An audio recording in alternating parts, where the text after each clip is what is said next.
સરદાર સરોવર નર્મદા બંધના ઉપરવાસ ગણાતા મહારાષ્ટ્ર અને મધ્યપ્રદેશમાં આ વર્ષે પણ સારો વરસાદ છે, જેના પગલે સરદાર સરોવર નર્મદા બંધમાં સારી એવી પાણીની આવક થઈ રહી છે। વાત કરીએ તો આજે સિઝનમાં બીજી વખત નર્મદા બંધના 5 દરવાજા ખોલવાની ફરજ પડી છે, કેમ કે આજે પણ નર્મદા બંધમાં જે પાણીની આવક છે એ પાણીની આવક લગભગ 1 લાખ ક્યુસેકની ઉપર છે અને તેને જ કારણે આજે ફરી વખત નર્મદા બંધના 5 દરવાજા ખોલવામાં આવ્યા છે।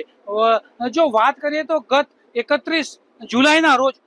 5 દરવાજા ખોલવામાં આવ્યા હતા અને તબક્કાવાર 15 દરવાજા ખોલી અને લગભગ 2 લાખ ક્યુસેક પાણી નર્મદા નદીમાં છોડવામાં આવ્યું હતું અને આજે પણ નર્મદા બંધની જે જળ સપાટી છે 136.16 મીટર થઈ છે।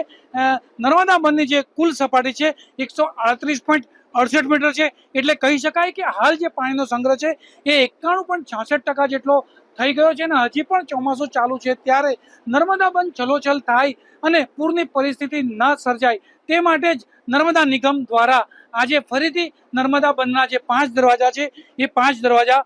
ખોલવામાં આવી રહ્યા છે અને તેને કારણે આજે જે નદીમાં છે તે દરવાજા મારફતે 45,363 અને કેનાલ મારફતે 10,613 ક્યુસેક પાણી એટલે કે કુલ 95,000 ક્યુસેક જેટલું પાણી છે એ પાણી નર્મદા નદીમાં છોડવામાં આવી રહ્યું છે અને આ પાણી ખરેખર પારસ સાબિત થઈ રહ્યું છે। જયેશ દોશી, જી મીડિયા, નર્મદા।